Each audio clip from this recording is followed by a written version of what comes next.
I do think that is a sad commentary on the world we're living in. I'm pretty sure Mark Zuckerberg, Elon Musk, they're playing board games to just try to figure out who gets to own which piece of Hawaii next. Algernon, the weird kid. Algae? Algae. I think we'll get him one more time, and I think he's going to give us dirt on Bastide and maybe the rest of the CEOs. I think I just thought of how the gang could bring these billionaires to justice. Okay. Hello, all you beautiful people, and welcome to Road Goes Ever On and On. Today, Mark and I are talking about the thrilling comedy murder mystery, Only Murders in the Building, Season 5, Episode 7. So spoilers are ahead. And we would absolutely love to hear your comments and thoughts and theories on the season so far, as well as this episode. We got a lot of great comments on the last episode. And if you're enjoying the video, then we would greatly appreciate a like. If you don't want to miss a single one of our breakdowns, then just be sure to subscribe and click the bell icon for notifications, especially since right after this, we have Pluribus, which is a science fiction show on Apple TV Plus from Vince Gilligan, the creator of Breaking Bad.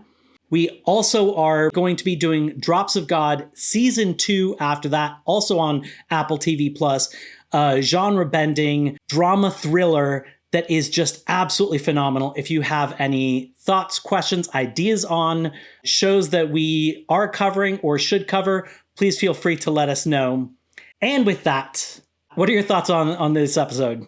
I think that this season has really done a great job of making commentary on what is happening in real world life. This time we saw how the billionaires are controlling politics. And yes, I think that's very relatable to what's going on here in America. Yes. In fact, I think there is a brilliant piece of commentary that snuck in through one of the board games, Monopoly, and not just on the surface level of what you think Monopoly is about, but the whole story of how Monopoly came about is a perfect metaphor for what they're talking about with the rich and power and everything like that. We'll talk about that later, but I definitely think that this season, we're really talking about what we're dealing with that. And a little bit about the Monopoly thing, how he makes the joke about and they didn't even flip the board because they're always winning. They're always winning. Nobody's flipping the board. When you are losing in Monopoly, you flip boards. I flipped many a board. I never win Monopoly.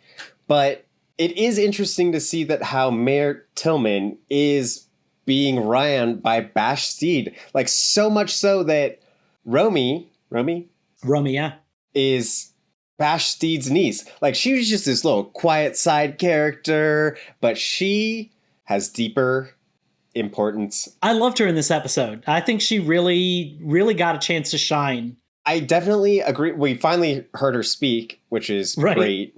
I do still kind of lean to the theory that it might be Romy or even Mayor Tillman. The fact that Mayor Tillman was so quick to be they're the murderers. Bastide is 100% the murderer. And kind of how we saw Bastide later in the episode, I don't think he is the murderer. So I could see Mayor Tillman being the murderer to try to stop what Bastide was doing, potentially. Yeah, I think that, one of the things that the show oftentimes does is they'll have a character that seems very sympathetic, that is helping the trio, that ends up actually clearly not helping the trio. We saw that with Marshall. He was he gave them the advice of, oh, well, maybe the way that they were able to do this is there's two of them, which is throwing them off the scent by kind of lying. And then I feel Jan in the beginning helped a little bit, Right. And so sometimes that can be a way to throw you off the scent, is to have them seem so sympathetic and be pointing the direction at somebody else. I mean, the podcaster, I forget her name, that's played by Tina Fey, whose assistant did it. She was helpful to the gang in season 2. Right. So Mayor Tillman, he was hey, look at these 3 billionaires. They're definitely in on it. Well, I mean, he mostly pointed at Bastide, but I feel Mayor Tillman is a leading front runner, especially since he was working with the doorman union or against them, or I'm not sure if I remember correctly how they were, but I believe he's got it. somebody from our audience had an interesting theory about, about one of the birds and Mayor Tillman. So I think it's the brown-headed cowbird or whatever the cowbird is. That's the mafia bird because it lays its eggs in other birds' nests, has them raise them. And if those birds try to take actions to get rid of the eggs, the cowbird will actually like rough them up in order to get them to just like acquiesce and just deal with it. And so they said that potentially maybe like Daryl is his son, Mayor Tillman's son, and that's something that he's like hiding. I don't know if I necessarily subscribe to it, but it definitely is. I did mention, I think like episodes 1, 2, and 3, that I thought that was a potential trait of the cowbird, was that there could be somebody that is not who they seem to be. That would actually make a lot of sense because I think that, if they look at the birds as the billionaires, the ones that I've kind of been ascribed to them, and then they got Cachemilio wrong with the cowbird, and that's actually Mayor Tillman. And Mayor Tillman, that could be his son, which would be like he's implanting his son in the doorman, union to hopefully get them to rough him up, and he's actually pulling the strings. Now, the one thing that holds me back on this theory that it's Mayor Tillman is we have yet to see someone that is the murderer that is a famous actor, like played by a famous, recognizable face. Like we haven't seen that yet. Like one of the A-lists. Yeah, we've seen the A-lists get murdered, with Jane Lynch, Paul Rudd, but we've never seen one of the A-listers be the murderer. We thought it was Sting in the beginning, like in the very first season. That was not it. There was Nathan Lane's character, who, the Demuses that we thought were, but he was doing something else. And so he's not really in jail. So we've never seen an A-lister commit the murder. So it still makes me think that it's not Mayor Tillman. But I do still, at the very least, like part of this theory. Like it does. This theory does, I think, potentially harken back to a line from episode 4 or 5, I think, where who's the one with the eye patch that we absolutely Vince, who has the Vince Fish. Vince Fish. Vince Fish made a comment about the fact that Lester oftentimes misidentifies birds. And so I latched on to that around the idea, like I still don't like the idea that Jay Flug is the Eurasian jay, because that was the only one where they weren't taking traits of the bird.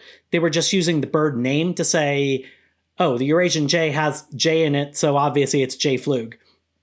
So at the very least, I kind of like taking like part of it, which is that, one of these birds might have been mislabeled and is actually related to somebody else. Yeah, I could definitely see that. Now, what are your thoughts on Jay Flug? I think we saw a very different version of him, or at least he's presenting a different version. Like I don't know what to believe, because like we saw in the previous episode, he did this to Mabel and was kind of like, oh, I'm still doing shady stuff. And then in this episode, we kind of got a more human version of him, maybe? Yeah, I mean, he keeps going back and forth between like a very sympathetic character and then obviously being this like rich person who's out of touch and kind of villainous because of that, because they don't necessarily view the rest of us as like humans, and kind of like his motives of wanting to do something like the Rockefellers isn't necessarily the most beneficial motive, but it's also not necessarily completely terrible. Like he wants to leave a mark. It's not a great way to do it. And I feel like of the trio of billionaires, that he's the one that has had the least heat on him. I think that Jay Flug obviously got serious heat from the mayor. Mm-hmm. Camilla White has serious heat on her right now because she's waving her gun around at the trio, which if you're waving your gun around at the trio before episode 9, it's not you. Right. Then that's one of the red herrings. So for me, she's out. Jay Flug keeps like going in between sympathetic and not. And so I could see him. He's on my top 3. As one of the killers? Yes. I think Mayor Tillman that you mentioned before, Jay Flug, and then the last one being kind of like Loretta. There's something about the story about her place where, it burned down because of an electric kettle, but her window was broken, which means it definitely doesn't seem like it was an electric kettle. That doesn't necessarily mean it's her. Like, that could be somebody doing that to her for some nefarious reason, but there's something weird going on there.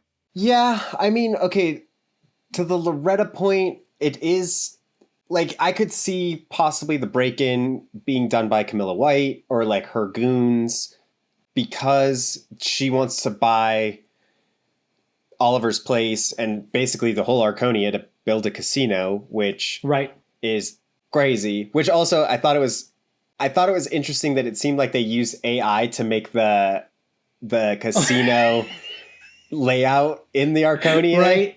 Yeah. Like, they were like, here's what the Arconia looks like. Here's the casino. And AI has kind of been prevalent in this season. So I think that was an interesting choice that they used that to kind of like scope out what it would look like.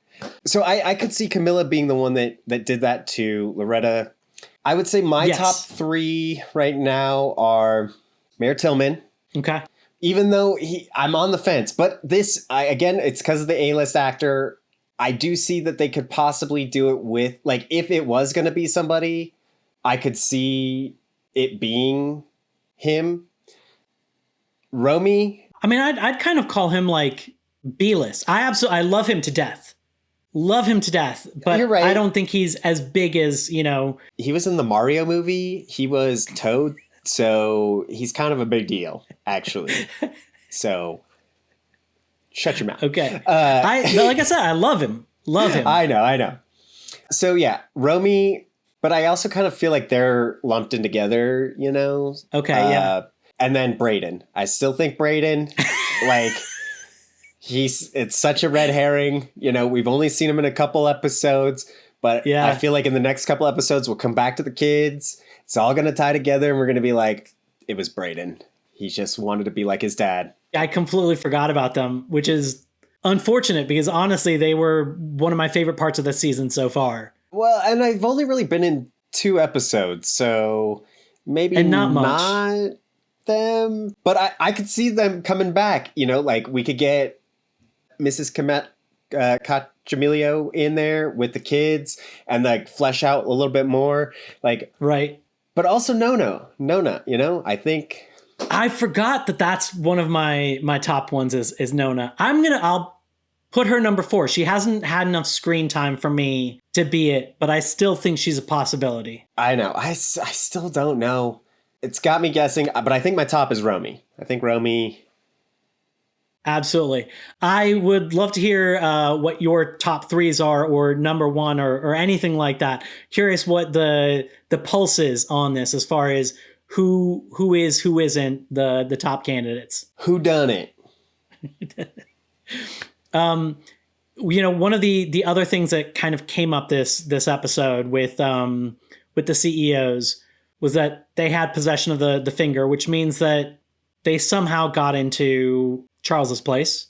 Right. Well, we kind of figured that because we know that Bastide was the one that messed with the AI of the cameras because he owns that company. So we had a feeling it was the CEOs. Does that mean that like he potentially messed with Lester, maybe the robot, in order to get Lester in there and Lester was the one? Or just like they messed with the camera feed and they just had like a goon go in there and get it? I wonder if we'll ever get that answer, but I do think that we know that he is the big proponent of AI. Like he was talking about AI in his like TED talk. So I could see him messing with Lester to get in there. He clearly had access to the camera footage. So I do think he's the one that ultimately got it. But I think the more important question is, why is this finger so important? Why do they need this finger? There's a great theory in our comments, and I think that has real potential. And then I do have a second idea, maybe. All right. So we have Haley in our comments mentioned the finger is a key. They need access to something. So this could be, biometric access. This could be like a safe that has like a biometric lock on it or something like that. I can definitely see that as something. And I think that obviously it being a finger is a great use for that, compared to most other body parts. The other thing I could potentially see it as, which would be linked to a little bit of what we saw, is, I don't know, like what if this is a piece of evidence that is dirt against somebody like Mayor Tillman, and whoever has this, piece of evidence, this dirt, gets to own the person that makes the decisions about who gets to have the casino. And so I could see it being, a piece of leverage, like something like that they're using. Do you think, okay, I don't, like where they were playing board games, right? Yes. There was what looked like maybe a cryogenic freezing chamber. Yeah. A whole like biology setup. And they never talked about it. Oh, yeah. It was this huge thing that was like pumping out smoke. Never once did the trio mention it, and never once did the CEOs mention it. And I'm wondering if that finger, like maybe there's somebody inside of there, like a super billionaire, like a trillionaire even, that is like the leader of these little peons of billionaires. And they need that finger to resurrect him. That one is like, wait, I just didn't know why that was in the back. I don't know if it was just a joke, if it was like maybe hinting at something deeper. To me, it kind of met with Bashdeed's backstory and just was like interesting color that made sense with what we've seen about him, because it was also one of those light therapy masks. The mask you put on your face, it puts light on your face. I don't think there's necessarily any evidence, but it's supposed to like make your face look younger. Bashdeed is wearing one of those like health rings that constantly, or at least that's what it looked like to me. It could be something else, but the health rings normally go on your pointer finger, and that's where he was wearing it. And like those track all of your metrics. And then he has this tree that I think is associated with treating a disease that looks kind of bark-like. So it like makes people look kind of like a living tree. And his son does seem to have a skin condition, because he did seem like very pale and like his eyes looked kind of gaunt. It just seemed like it kind of went with like Bashdeed's thing of health and trying to live forever. But maybe there is something deeper kind of related to it. I did think it was mostly related to his health, and it was just like a basically in the background joke to be like, okay, yeah, this guy is so crazy. He has a cryogenic freeze chamber. We don't know how old he is. He has a son. He talks about older kids. We don't actually know how old Bashdeed is. So I was leaning more towards a joke, but I was wondering if it was connected to the finger. But also, why does Jay Flug is missing a finger, it seems like. Why would he keep perpetuating this bandage with no finger?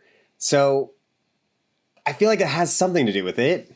Okay, this is probably wrong. I think I'm, mostly wrong this season so far. But I did notice that like the way that his bandage is done, it looks like it's just his finger is bent and that the bandage is over top of that, because there is kind of a big lump right over here, and the bandage ends like right above the knuckle. So it does seem like it's like a very simple cover up. Now that could be, the show doesn't have this like huge budget. It doesn't generally do CGI. So maybe they're just not doing like the whole green condom on the finger and they green screen it out and then like have to like digitally put a stump. Maybe that was like their simple solution.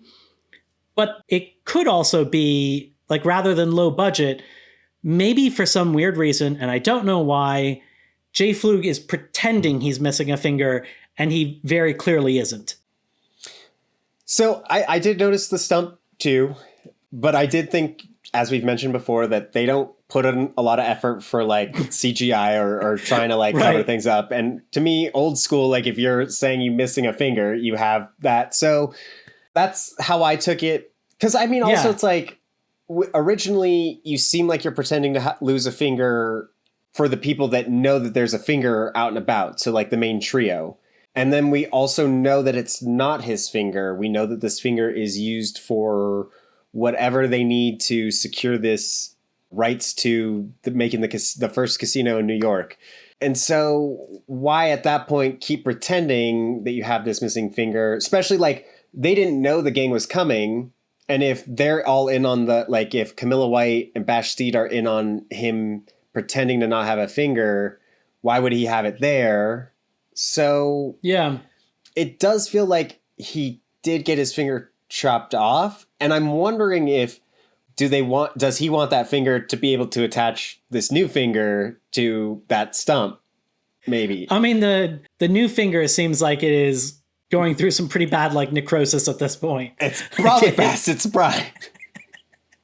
But even still, that's the other thing. So if no offense, Haley, I loved your idea, I loved your comment, but if it is a biometric thing to get into something and it's definitely decaying and it was not put on ice in the trophy, you would think that the fingerprints are going to start schlepping off. It's going to start, coming apart, and it's not going to be used.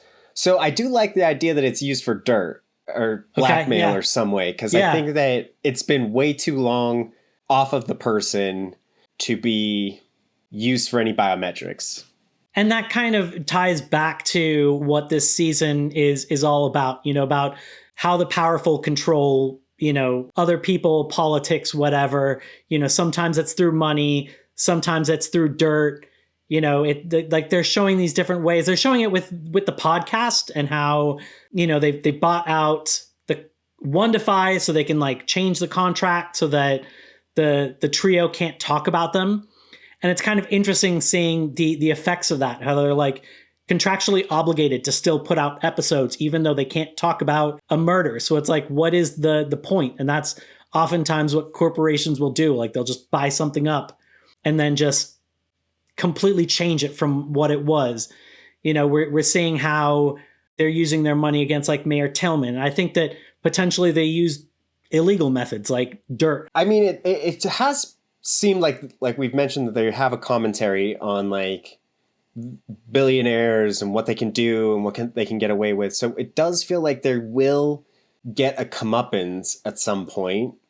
Right. Maybe. But also do we think that this trio can find a way to give the billionaires a comeuppance? How do you stop this? What happens? Right.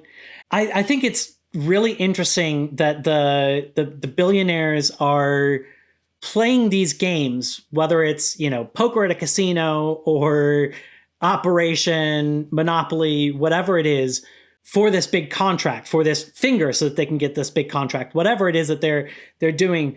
I can't tell if it's still a lie and we don't really, that's kind of what I'm leaning towards, is there's still some truth that we don't understand, but it also does feel a little bit like commentary where they're so bored that even some of their biggest business gambles that they would be taking, something that getting the first casino would be absolutely huge, or getting the dirt behind this finger would be absolutely huge for it.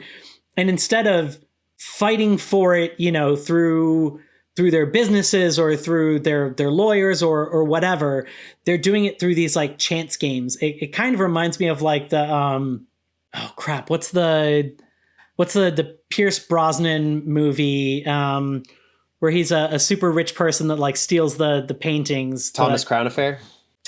Reminds me kind of the Thomas Crown Affair, where it's he's this bored rich person that is doing almost petty crimes just to keep things interesting, or not petty crime, doing non-petty crimes just to keep things interesting. The fact that they would play a game of Monopoly to determine something so big for their businesses is just kind of speaks to what level of boredom they have with this world. I mean, and I think that they really address that point by saying that we have been destroying each other's businesses, and they're not going to feel any effects of losing a business, right? So it's right. Yeah, we can destroy their business, but it's only going to take a couple $1 million out of their billions and billions of dollars. So there's really no consequence there. And I guess that there is like in the board games, you are playing, it's a little bit more thrilling. Like I know you and I are both into board games. So like huge into board games. There is this like fun aspect to it. So they're like, yeah, there's no point like ruining their lives anymore because it's not gonna ruin their lives. So might as well just play some board games, have some fun. I do think that is a sad commentary on the world we're living in. I do think that is, I'm pretty sure Mark Zuckerberg, Elon Musk, they're playing board games to just try to figure out who gets to own which piece of Hawaii next, and who's going to own Mars when they get up there. Right. I don't really think that's happening, but I do think that is a good way to put satire on the way that billionaires are handling our country. And I think the choice of Monopoly was absolutely great. I don't want to go too far into detail because I've taken most of this from a video I've seen from PBS called Ruthless, Monopoly's Secret History. But like when you think of Monopoly on the surface, it seems like a perfect metaphor for this, because you want to like ruthlessly crush everybody else at the table and get all of the money to the point where everybody else goes broke. And that's how you win the game. So it's like, is on the backs of everybody else. And that feels so appropriate. But the interesting thing about Monopoly is like its story also is so appropriate for what it's about, because like it started off as something completely different from what it is now and was like changed into what it is. It involves theft. It involves a corporation buying other properties up and like trying to like stifle the voice of others in order to be able to win at, money, like lawsuits. It's like the story of Monopoly itself. It's absolutely wild. Like it was stolen from this female producer, Elizabeth McGee. She made the game. It was supposed to be kind of like an anti-Monopoly game. It was supposed to be teaching people why monopolies were bad. Not super popular. Like people were like hand making copies and kind of like passing them around. And so people were tweaking the rules. At one point it got to the Quakers in like the 1920s. They were the ones who added like the Atlantic City properties. And then at one point, the creator of Monopoly, the one that we all know of, Charles Darrow, he heard about it from a friend, asked the friend to like handprint him the rules and send them to him. And then he completely cut ties to his friend. And he started producing the game as his own game. Parker Brothers was struggling financially, and they ended up picking up this game, and it started getting huge for them. They were really excited about it, but then they started seeing all of these other games that were like basically the same game, and they realized that like he probably stole this game. And so they started buying up the other games in order to like be able to prevent those from being produced and to like, prevent like the competition. They ended up going to the actual creator and saying like, hey, we'll make 2 of your games. We'll put your name prominently on it. They gave her this like crap deal, $500 for the rights. And they did absolutely nothing to sell those games. They just waited until her like trademark expired. And then they removed all mention of her from it. So they could like continue to produce this game with like this alternate story that they had created of it.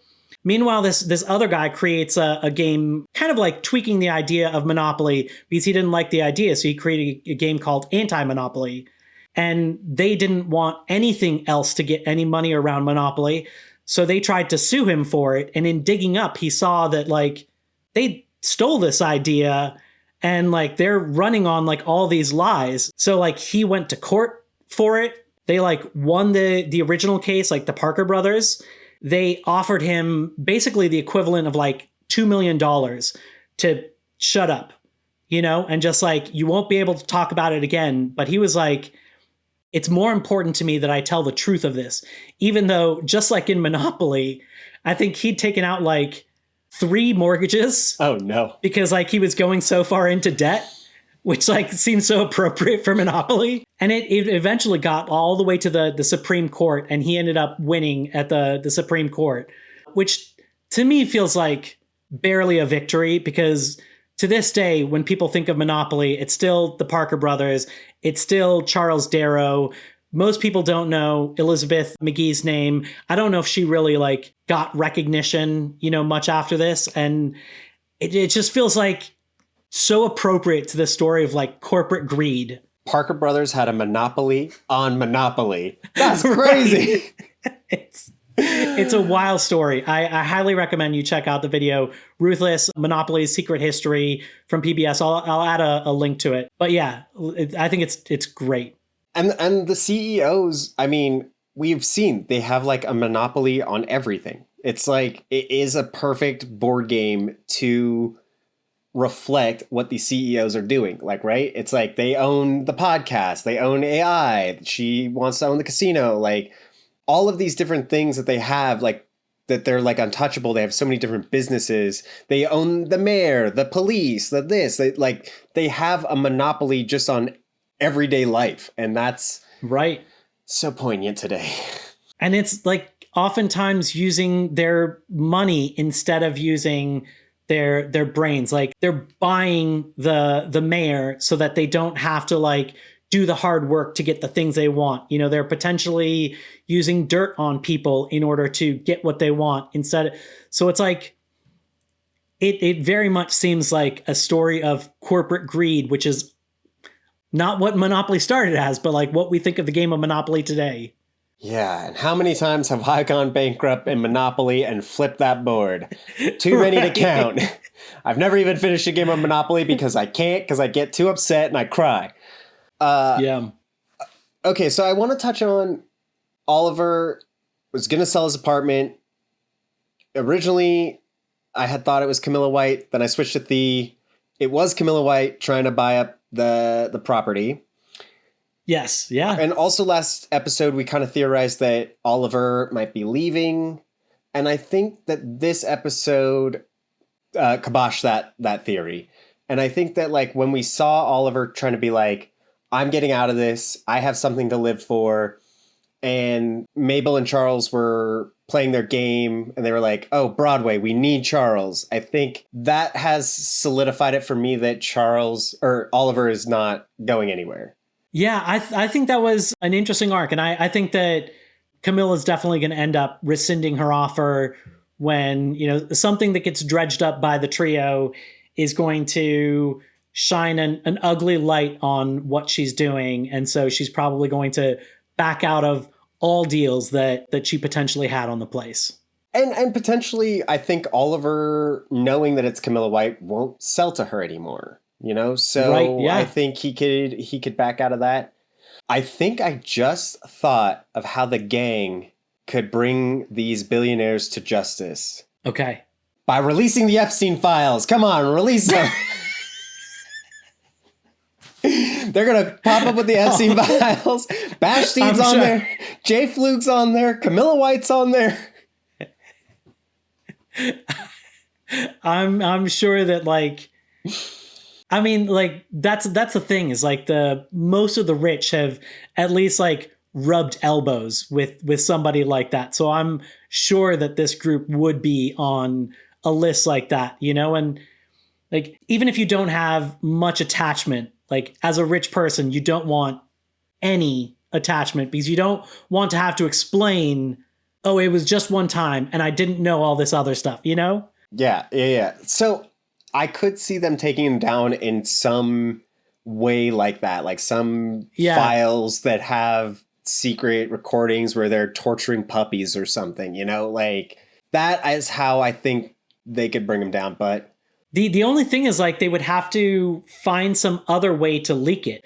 Like they wouldn't be able to use the podcast for that unless that is like some type of loophole where they're not really talking about their bosses. They're talking about something else. And their like bosses' names just happen to be on something. Yeah, like they just talk about the files and they're like, oh, we found these files. I could see them getting around. I mean, I do think they are going to outsmart the studio, the Wondify. I do think they will outsmart them in a way. I do think they're going to get off that contract because I think that the kind of pressure that Wondify is adding to them and the way that it's like warping, you know, the podcast of not just making it move away from what it was to like moving to interviews, but then also trying to make it more like this other more popular thing, the drunk sluts, and like how that just doesn't feel like the trio. When Charles introed the podcast and was like welcoming the mayor, it just felt so like how it didn't seem like him. Yeah. It seemed like he was playing this role that he knew One2Fi wanted him to play, and it just like didn't fit for like the lovable kind of awkward character that we know. Yeah, and I feel like you're totally right with how the podcast has felt this season. It's felt very not as what it used to be. And so I think by the end of it, we're going to see them get right back into that groove. I'm sure we're going to have a season 6. As they're able to like solve the case, they're going to find the loophole for One2Fi. They're going to lay out all the pieces that are needed. And then they're going to, I think it's going to be a satisfying conclusion, hopefully. I definitely think we'll get a season 6 because that's something else that I think you asked at one point. We've had some people ask in the comments about if this would be a last season. And some other people have brought up in the comments that like there's still questions around who poisoned Winnie, Oliver's dog, or not Oliver's dog.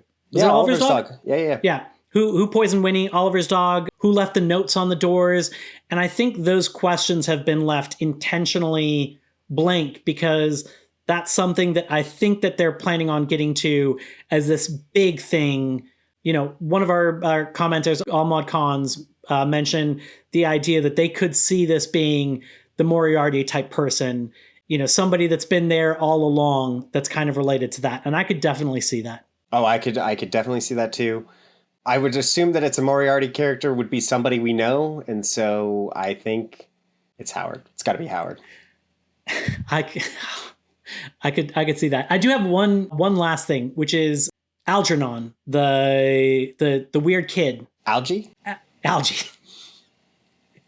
I think we'll get him one more time, and I think he's going to give us some dirt on Bastide and maybe the rest of the CEOs, because he's always looming in the background, and whenever he interrupts, he gets sent to the basement.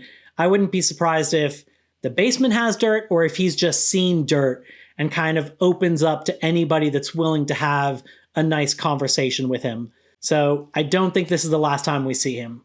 I definitely agree, but I also think the other way, because like he's super creepy, he almost gives me vibes of just like a very spoiled kid. And it does seem like Bastide, who hates death, hates killing, but he's a little creepy, has probably like given this kid like an amazing life or something. And so I could see a joke being like, oh, naughty boys that intrude get sent to the cellar. And he even tells them, go to the cellar. And we're going to go to the cellar. And it's going to be this like lavish game room with all these toys and just like this wonderful place for Algie to hang out. So I think it's going to end up being a joke. That's my theory.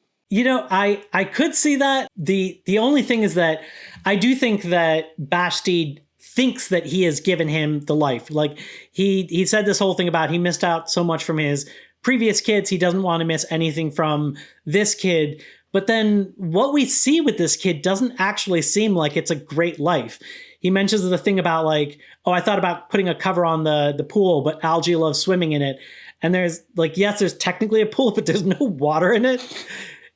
So it's like, is that really great? And then he obviously wants to do everything to probably keep Algie alive as long as possible.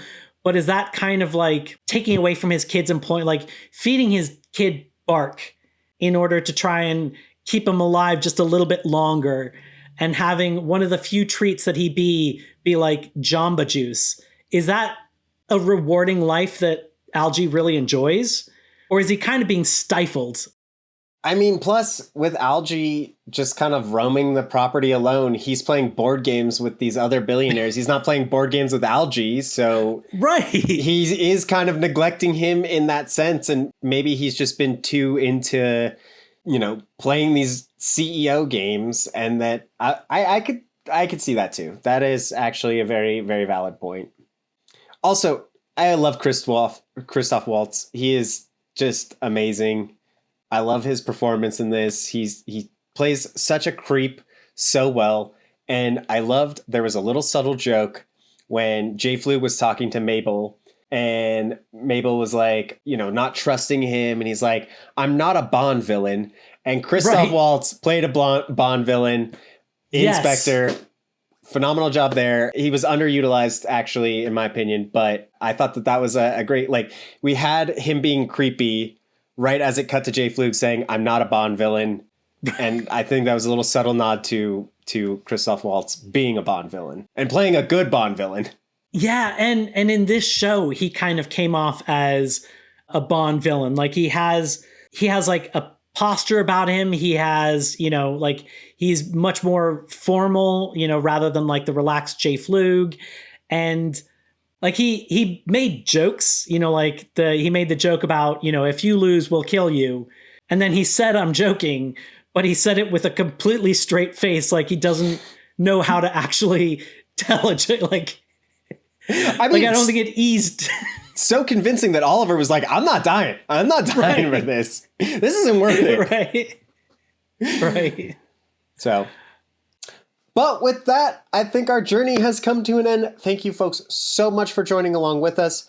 Come back next week as we will be doing season 5, episode 8, and coming soon, a collab with our good friend Nerds at Night. We look forward to having you there. We look forward to having you join us for Pluribus and Drops of God Season 2 after that. Until then, I'm Mark. This is Sterling. Thanks.